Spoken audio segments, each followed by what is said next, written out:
小姐，你點樣睇馬年嘅港股啊？喂呀，秒秒鐘幾百萬上來，唔好阻住補倉啊！呢邊，小姐，你點樣睇馬年嘅經濟板塊啊？咩啊？你講咩啊？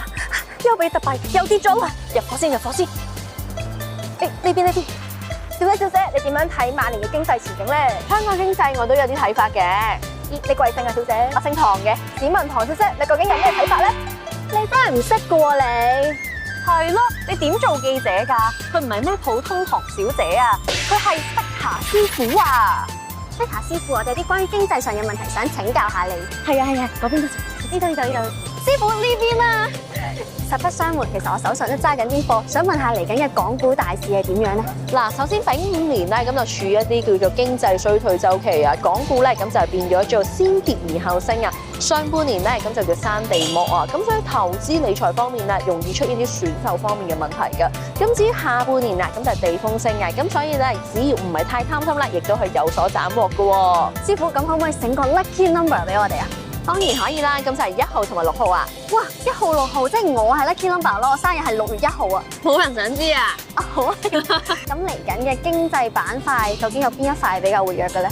去到2026年咧，我哋最活躍嘅板塊咧，咁就屬火嘅板塊啦。咁屬火啦，亦都係代表住一啲新興嘅行業啦，例如 AI 啊，或者可能啲科技啊、汽油啊、燃油啊，呢一啲咧，亦都會比較好少少嘅。特別係美容化妝添啊。咁至於排第2嘅板塊咧，咁就係屬金嘅行業啦。金即係代表住銀行啦、金融啦、保險啦、鋼材咧，表現亦都相當唔錯啊。咁至於排第3嘅板塊咧，咁就屬木嘅行業啊。例如咧就係一啲叫做環保啦、成衣啦、教育啊呢一啲醫療咧，亦都係唔錯嘅。咁有邊啲行業咧需要謹慎啲咧？嗱，如果你稍為要謹慎啲嘅話咧，排第4位啦，咁就屬土嘅行業啊。咁就係代表住啦房地產啦、基建啦、建築材料啊。至於排包尾啦，咁就屬水嘅行業啊。咁例如係一啲叫旅遊啊、航運啊，甚至乎酒店業啊、零售咧都爭少少嘅。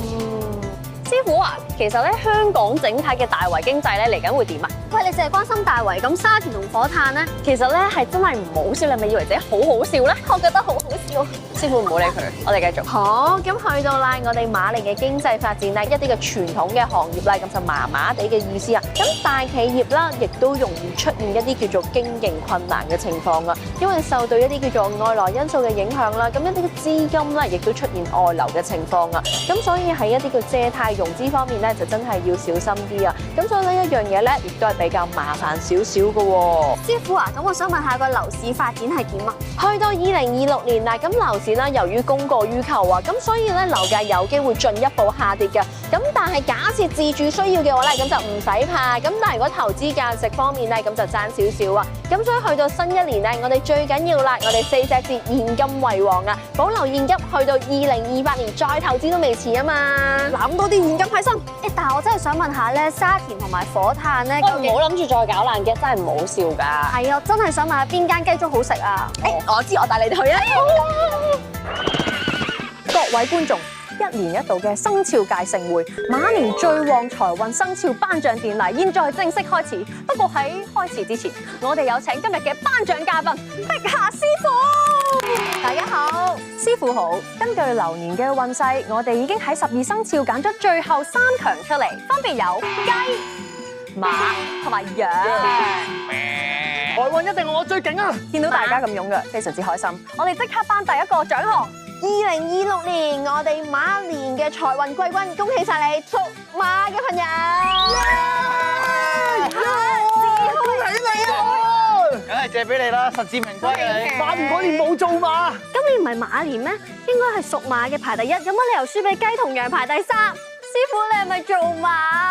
咁師傅咧就係負責解碼，就唔係做馬嘅。因為咧馬年嘅朋友啦，嚟到馬年咧，咁你哋就係犯太歲嘅生肖啊。不過今年亦都好好啊，因為咧就見到有金櫃嘅星啊，咁就代表住啦裝滿住錢嘅櫃啊。所以新一年咧，無論係正財運抑或偏財運啦，亦都係通通都有噶。最緊要啦，工作嘅朋友咧，亦都見到有漲升啊，咁亦都代表住領導才能嘅。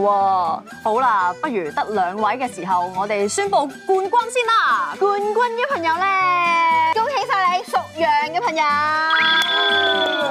咁我頒咗亞軍先，恭喜晒屬雞嘅朋友啊！屬雞嘅我點解咁命苦？係二奶命啊！其實屬雞嘅朋友咧就一啲都唔命苦嘅，因為咧見到有玉堂吉星啊，顧名思義啦，咁就代表住金玉滿堂、收穫滿滿嘅意思啊。不論係正財運抑或係偏財運咧，亦都相當地好嘅。再加埋啦，今年亦都見到有太陰貴人星啊，咁就代表住女性嘅貴人星啊。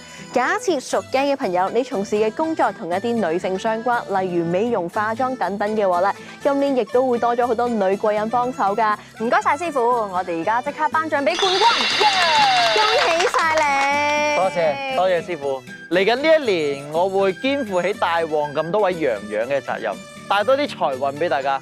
多謝。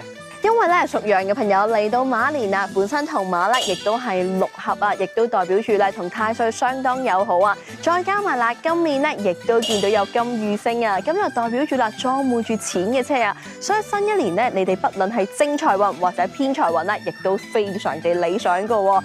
與此同時啦，亦都見到有太陽吉星啊，都會多咗好多男性嘅貴人幫助啊，實在係可喜可賀啊！恭喜恭喜！師傅話：如果其他嘅生肖可以點樣催旺自己呢？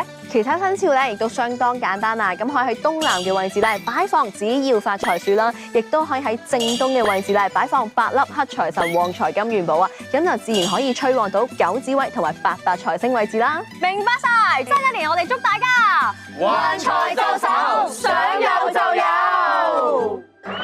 晨早起床，天清開朗，呢個天氣最啱就行山噶啦。冇錯，呢度氣場好好喎。咦 ，Sophie 咧？啊？哇，你唔似咁弱喎 ，Sophie。Sophie，你想唔想發達？想發達行快啲啊嘛！關咩事啊？想接偏財運，梗係要行山借地運啦。冇錯，根據2026年奇門遁甲風水大局裏邊，可以測翻一個行運嘅方位，然之後借地運。而今年咧偏財運咧就喺北方而嚟啊！你哋兩個咧要把握呢個農曆嘅5月同埋11月份啦，去多啲呢個北邊咧旅遊仔，上海、北京。咁至於奇門嘅卦象咧有直符，直符就係代表資金、資本、錢咁解。整體嘅卦象啊，代表嘅開運活動咧就係去睇好宏偉嘅建築物，或者好似我哋嚟到呢一個高地啊去睇風景咁解。